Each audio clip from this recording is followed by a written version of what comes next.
بسم اللہ الرحمن الرحیم۔ السلام علیکم ورحمۃ اللہ وبرکاتہ۔ میرے بھائیوں اور دوستو، آج کل ہم جس معاشرے کے اندر رہ رہے ہیں، زندگی بسر کر رہے ہیں، مختلف قسم کی بیماریاں اور مختلف قسم کے گناہ ہمارے اندر پائے جاتے ہیں، جن کو ہم مسلمان کرتے ہیں، آئے روز کرتے رہتے ہیں، ان گناہوں کے اندر مبتلا رہتے ہیں۔ انہی گناہوں میں سے ایک بہت بڑا گناہ ہے جس کو ہم رشوت کہتے ہیں۔ ہمارے معاشرے کے اندر رشوت بھی ایک ناسور بن کر داخل ہو چکی ہے۔ بڑے آدمی سے لے کر چھوٹے آدمی تک، بڑے اختیارات والے سے لے کر چھوٹے اختیارات والے تک، ہر انسان ہی الا ماشاء اللہ جس کو اللہ پاک بچائے، ہر انسان ہی اس لعنت کے اندر مبتلا ہے۔ رشوت لینے والا یہ سمجھتا ہے کہ میں رشوت لے رہا ہوں اور اس سے میرا کوئی بہت بڑا کام ہو رہا ہے، مجھے بڑی عزت مل رہی ہے۔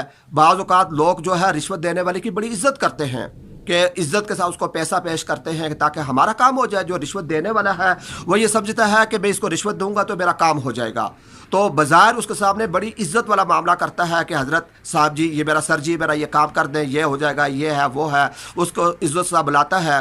لیکن یہ جو عزت ہے، وہ جو رشوت لینے والا ہے وہ سمجھتا ہے کہ یہ میری عزت کر رہا ہے، لیکن اصل میں جو رشوت دینے والا ہے اور جو دوسرے لوگ ہیں جس کو پتہ ہے، جن کو کہ یہ رشوت خور ہے، یہ رشوت لیتا ہے، ان کے نظر کے اندر اس کا کیا مرتبہ مقام ہوتا ہے۔ ایک چھوٹے سے لطیفے کے ساتھ میں آپ کو یہ بات سمجھانا چاہتا ہوں کہ لوگ رشوت خور کو کس نظر سے دیکھتے ہیں۔ بظاہر اگر اس کے منہ پر اس کی عزت بھی کریں، اس کا احترام بھی کریں، لیکن ان کے خیالات کیا ہوتا ہے کہ رشوت لینے والا کیسا ہے۔ ایک چھوٹا سا لطیفہ میرے ذہن کے اندر آتا ہے۔ ایک دکاندار اپنی دکان پر بیٹھا ہوا تھا، کام کر رہا تھا۔ اچانک اس کی نظر پڑی کہ سامنے سے ایک انسپیکٹر آ رہا ہے، دو تین اس کے ماتا سپاہی بھی اس کے ساتھ ہیں، وہ دکان کی طرف آ رہے ہیں۔ اب اس کو پتا تھا کہ یہ آ کر میرا جو ہے نا مجھ سے رشوت لے گا، یہ آ کر مجھ سے رشوت لیتا رہتا ہے۔ بہرحال اس نے اس کو دیکھا، جب وہ دکان کے اندر آئے تو وہ دکاندار مسکراتا ہوا کھڑا ہوا، صاحب جی سر جی ادھر آ جائیں، ادھر آ جائیں۔ کرسی رکھی، اپنے کپڑے کے ساتھ اس کرسی کو صاف کیا، اس کو بٹھایا۔ وہ بھی جو ہے بڑا خوش ہوا، انسپیکٹر بھی کہ میں بڑی عزت کر رہا ہے۔ پھر اس کے بعد اس دکاندار نے اپنے ملازم سے کہا، جاؤ جا کر یہ شربت وغیرہ جوس لے آؤ، ساتھ اس کو جو کھانے پینے کی کچھ چیزیں بھی لے آؤ۔ تو وہ ان کو پیش کی گئی۔ وہ جو انسپیکٹر تھا، اس کے جو سپاہی تھے، وہ کھانے پینے لگے، اور اس کے بعد کہا کہ ہاں بھائی اپنا روز نامچہ چیک کرواؤ۔ وہ کاپی جس کے اوپر اس کا حساب و کتاب لکھا ہوتا تھا، یہ ہنستے ہوئے مسکراتے ہوئے اس نے روز نامچہ ان کے سامنے رکھا۔ انسپیکٹر نے جب وہ روز نامچہ دیکھا، اس پر نظر دوڑائی، تو اچانک وہ کھلا کر ہنسا، خود بھی ہنسنے لگا، اور پھر اپنے سپاہیوں کو وہ دکھایا وہ روز نامچہ، تو وہ بھی دیکھ کر ہنسنے لگے۔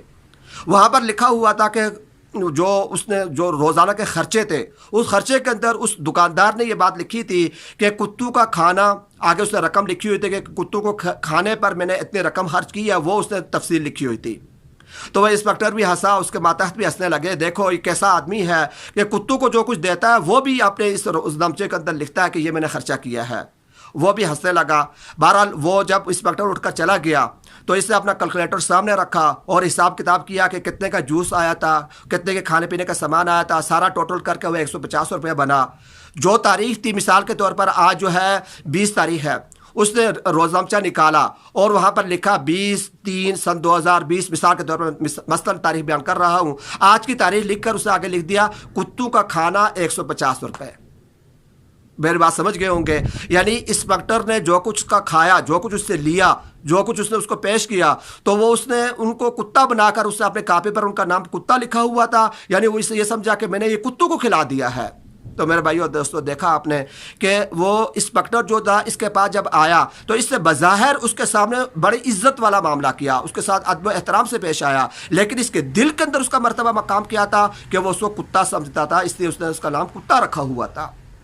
تو میرے بھائیو اور دوستو، اللہ نہ کرے اگر ہم بھی اس لعنت کے اندر مبتلا ہیں تو ہم ہرگز یہ نہ سوچیں کہ جس کے ساتھ ہم جا رہے ہیں، جس کا کوئی کام جو ہے جائز کام ہم پیسے لے کر کرتے ہیں، تو وہ بازار ہماری بڑی عزت کرتا ہے، ہماری خوش آمد کرتا ہے، تو حقیقت کے اندر بھی وہ ہماری عزت کرتا ہوگا؟ نہیں، پتہ نہیں اس کے ذہن کے اندر ہمارے بارے میں کیا جذبات ہوں گے، کیا خیالات ہوں گے۔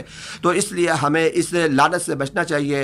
حضور پاک علیہ الصلوۃ والسلام کا ارشاد مبارکہ بھی ہے کہ الراشی والمرتشی کلاہما فی النار، کہ رشوت لینے والا بھی اور رشوت دینے والا بھی دونوں جہنم کے اندر جائیں گے۔